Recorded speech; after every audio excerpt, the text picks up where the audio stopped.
शिवजी ने कराई बेटी की शादी। उत्तर प्रदेश के एक छोटे से गांव में रामदीन नाम का एक गरीब किसान रहता था। उसकी पत्नी सरस्वती और एक बेटी थी जिसका नाम गौरी था। गौरी पूरे गांव में अपनी सादगी, संस्कार और मधुर स्वभाव के लिए जानी जाती थी। रामदीन भले ही गरीब था, लेकिन उसने अपनी बेटी को अच्छे संस्कार दिए थे। समय बीतता गया और गौरी जवान हो गई।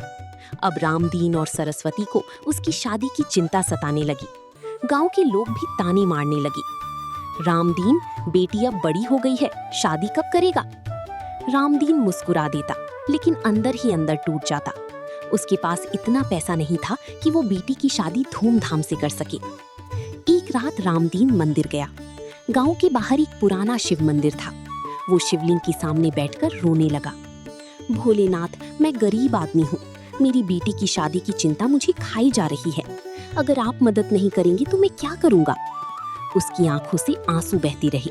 मंदिर में सन्नाटा था, लेकिन उसे ऐसा लगा जैसे कोई उसकी बात सुन रहा हो। अगले दिन सुबह एक साधु गांव में आया। उसके चेहरे पर तेज था। वो सीधी रामदीन के घर पहुंचा। बेटा, कुछ भोजन मिलेगा? सरस्वती ने घर में जो थोड़ा बहुत था वही प्रेम से साधु को खिला दिया। साधु बहुत प्रसन्न हुआ। तुम लोगों ने गरीबी में भी सेवा की है, भगवान तुम्हारी मदद अवश्य करेंगी। इतना कहकर वो चला गया। कुछ दिनों बाद पास के गांव से एक अच्छा रिश्ता आया। लड़की का नाम मोहन था। वो पढ़ा लिखा और संस्कारी युवक था। मोहन ने गौरी को देखा तो उसकी संस्कार और व्यवहार से प्रभावित हो गया। लेकिन मोहन के पिता ने कहा, हम दहेज नहीं चाहते, लेकिन शादी अच्छी होनी चाहिए। रामदीन फिर चिंता में डूब गया। शादी की तारीख तय हो गई। अब केवल 1 महीना बचा था। रामदीन दिन रात मेहनत करता, लेकिन पैसे पूरे नहीं हो रहे थे। एक शाम वो फिर शिव मंदिर गया। भोलेनाथ, अब सब आपकी मर्जी पर है। उसी रात उसे सपना आया। सपने में भगवान शिव दिखाई दिए। उन्होंने कहा, चिंता मत कर रामदीन, बेटी की शादी हमारी जिम्मेदारी है। सुबह उठकर रामदीन को अजीब सा सुकून महसूस हुआ।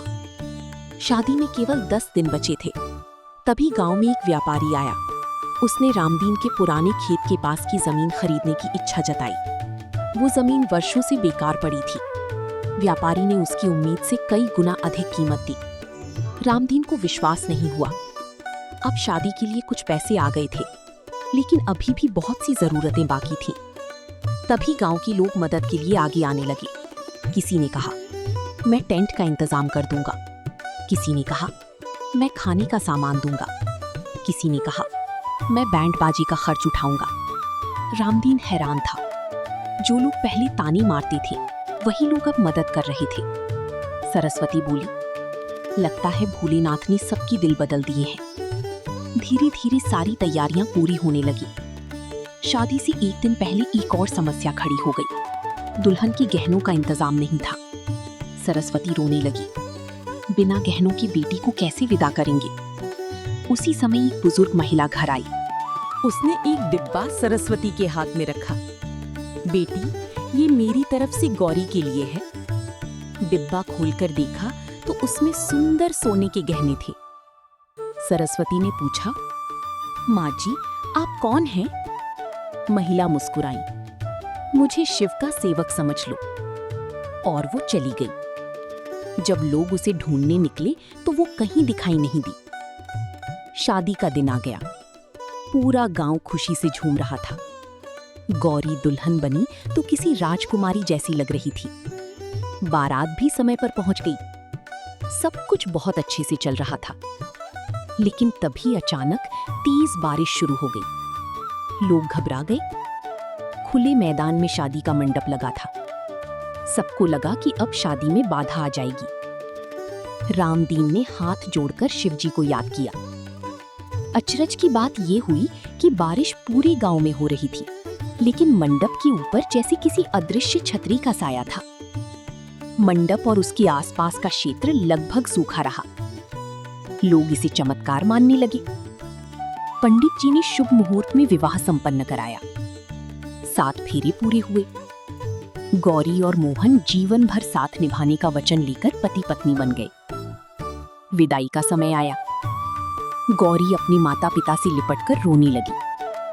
रामदीन की आंखों में भी आंसू थे, लेकिन आज उन आंसुओं में दुख कम और संतोष अधिक था। उसी समय रामदीन की नजर दूर खड़ी एक साधु पर पड़ी। वो वही साधु था जो कई महीने पहले उसके घर भोजन करने आया था। रामदीन उसके पास दौड़ा। महाराज, आपका आशीर्वाद ही काम आया। साधु मुस्कुराया। आशीर्वाद मेरा नहीं, भोलेनाथ का था। इतना कहकर वो भीड़ में गायब हो गया। रामदीन ने बहुत खोजा, लेकिन वो कहीं नहीं मिला।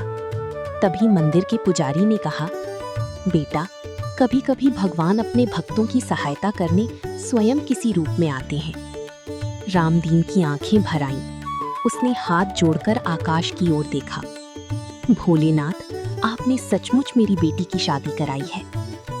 कुछ वर्षों बाद गौरी अपने ससुराल में बहुत सुखी रहने लगी। मोहन और उसका परिवार उसे बेटी की तरह प्यार करता था। रामदीन जब भी शिव मंदिर जाता, उसकी आंखों में कृतज्ञता के आंसू आ जाते। वो हर आने वाले जरूरतमंद की मदद करने लगा, क्योंकि उसे विश्वास हो गया था कि जो दूसरों की सहायता करता है, भगवान उसकी सहायता किसी न किसी रूप में अवश्य करते हैं। गांव में ये कहानी वर्षों तक सुनाई जाती रही कि कैसे एक गरीब पिता की पुकार सुनकर भोलेनाथ ने उसकी बेटी की शादी का सारा प्रबंध किया। और तभी से लोग कहते हैं, जिसके सिर पर शिव का हाथ होता है, उसके लिए असंभव भी संभव हो जाता है।